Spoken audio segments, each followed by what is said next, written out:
Jai Hind students. In this video we will take the revision of lesson number 17 poverty and unemployment, that is important for section D 4 marks short note.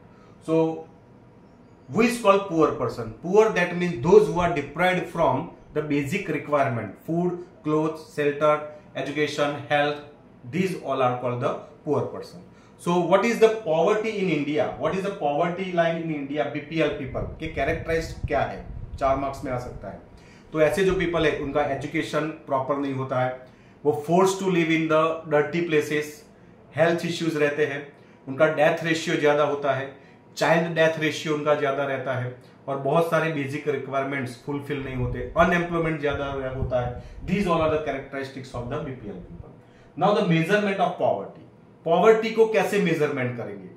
तो poverty को measurement करने के लिए दो तरीके हैं, income and expenditure. मतलब उनका इनकम कितना है, सामने उनका खर्चा कितना है.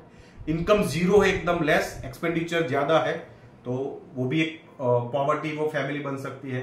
इनकम के हिसाब से एक्सपेंडिचर जो है वो ज्यादा है एकदम, तो भी वो पॉवर्टी में फैमिली में आ सकता है. Next, poverty in India.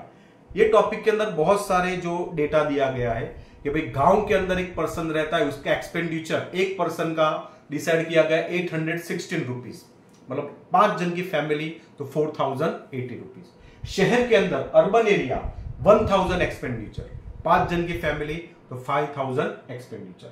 फिर इसके अंदर डेटा दिया गया भाई हमारे देश के अंदर 2008-9 के अंदर कि भाई 30% हमारे देश के अंदर पॉवर्टी थी, तो अप्रोक्सीमेटली 35-36 करोड़ लोग जो थे वो पुअर थे.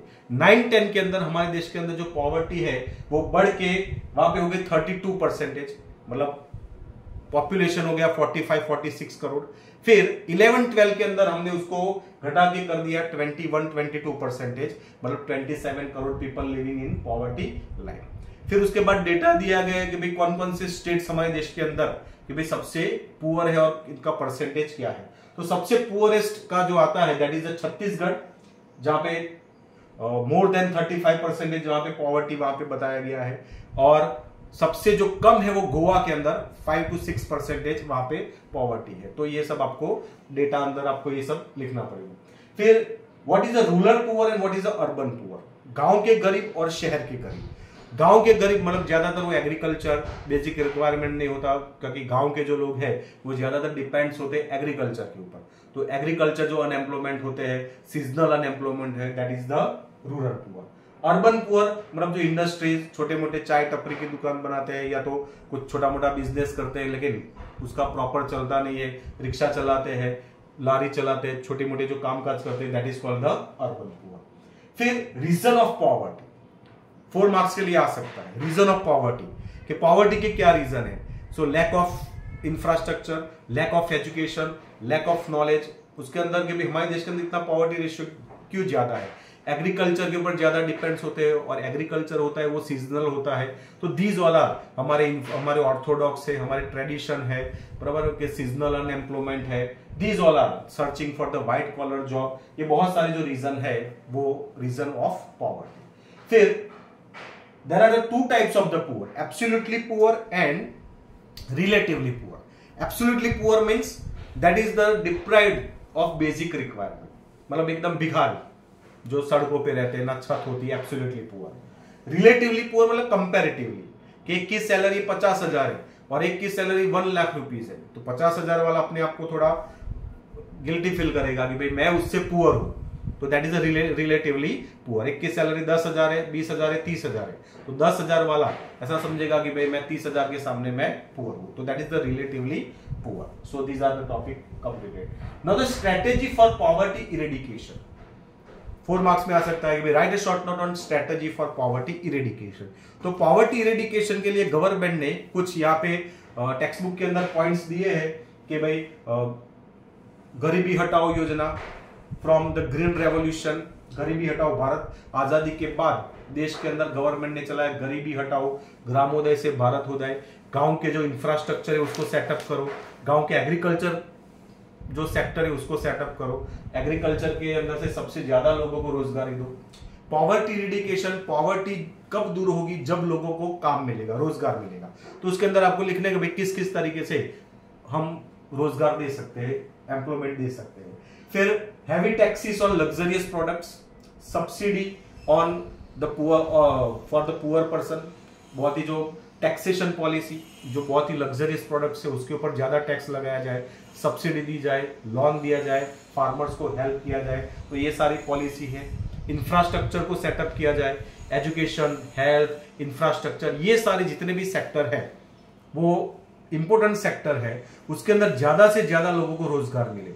हेल्थ के अंदर हॉस्पिटल बने, स्कूल बने, कॉलेजेस बने, नए नए स्टार्टअप इंडिया हो, नए नए प्रोजेक्ट बने, तो सबसे ज्यादा मतलब पॉवर्टी दूर करने का एक ही जो है वो रास्ता है, टू गिव एम्प्लॉयमेंट। सब्सिडी देना या तो हेल्प करने से गरीबी दूर नहीं होगी, लोगों को अलग अलग फील्ड के अंदर बराबर है कि भी हम रोजगार देंगे, एम्प्लॉयमेंट देंगे, तो ही पॉवर्टी देश की दूर होगी।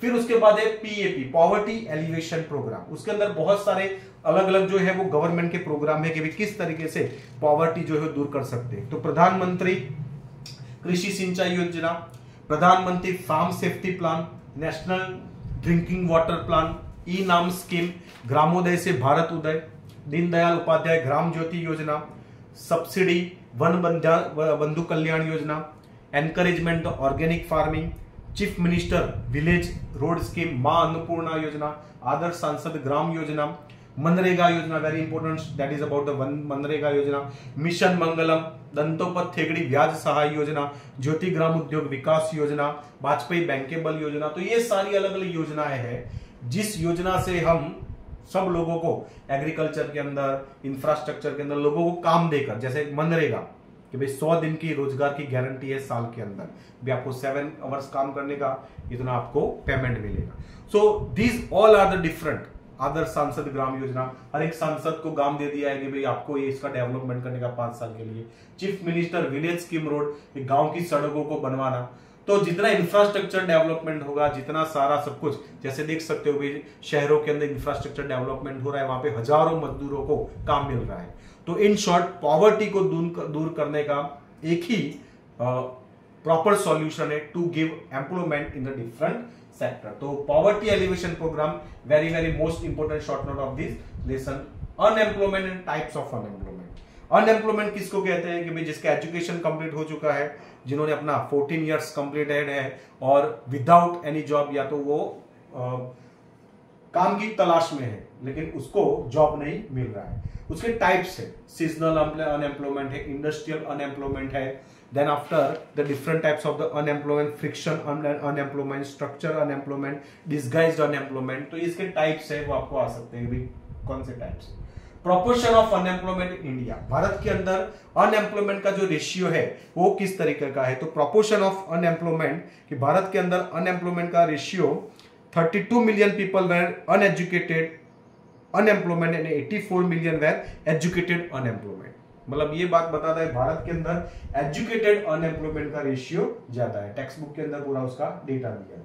And then after efforts to reduce unemployment, unemployment को दूर करने के लिए कौन कौन से एफर्ट्स हम कर सकते हैं। So it is a similar answer of the strategy for poverty eradication कि भाई अनएम्प्लॉयमेंट को दूर करना है तो job opportunities, more and more job opportunities, make in India, digital India, infrastructure, education, agriculture, industries.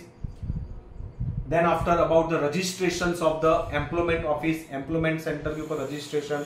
So these are the 6-7 the points you can write about the efforts to reduce the unemployment. किस किस तरीके से हम लोगों को रोजगार दे सकते हैं। नए नए जो प्रोजेक्ट है, नए नए सिलेबस है, new education policy, new professional courses. And then after the last short note, that is the important for the world labour market. World labour market मतलब this all world is now become a market, कि ये पूरी दुनिया एक market की तरह है और हम यहाँ पे बैठे बैठे अमेरिका या तो कोई भी फॉरेन कंट्री के अंदर अप्लाई कर सकते हैं, जॉब अपॉर्चुनिटीज ढूंढ सकते हैं। हमारी जॉब अपॉर्चुनिटीज है वो यहाँ पे बैठे बैठे हम अब्रोड के अंदर अप्लाई करते हैं, वहां पे बिजनेस करते हैं। जिस तरीके से एक मजदूरों का पूरा जैसे बाजार होता है और वहां पे जाके बराबर जिस तरीके से मजदूर जो लोग हैं वो लेकर है, तो ये पूरी दुनिया एक बाजार है, मजदूरों का बाजार। और इसका ये है कि फायदा भी और नुकसान भी है। Brain drain transfer to the foreign countries, जिस तरीके से आप देख सकते हो भारत के बहुत सारे जो युवा है आज कनाडा, ऑस्ट्रेलिया, न्यूजीलैंड, अमेरिका, ये सब देशों के अंदर जा रहे हैं और मेहनत कर रहे हैं। तो भारत का ब्रेन ड्रेन, युवा धन, वो विदेशों में जा रहा है। उसका फायदा ये है कि भाई देश का नाम मतलब पूरे वर्ल्ड के अंदर एक इंडियंस का पूरी एक पहचान बनेगी और वर्ल्ड लेवल पे भारत का एक अपना स्टेज बनेगा। नुकसान ये है उसका कि भाई हमारे देश को ऑलरेडी ऐसे युवाओं की, ऐसे इंटेलेक्चुअल पर्सन की जरूरत है, ब्रेन ड्रेन वो ट्रांसफर हो रहा है। So these are about the world labour market. I hope in this short video that is you have cleared all the doubts about the lesson number 17. Next video we will take about the economic lesson. Till then, Jai Hind.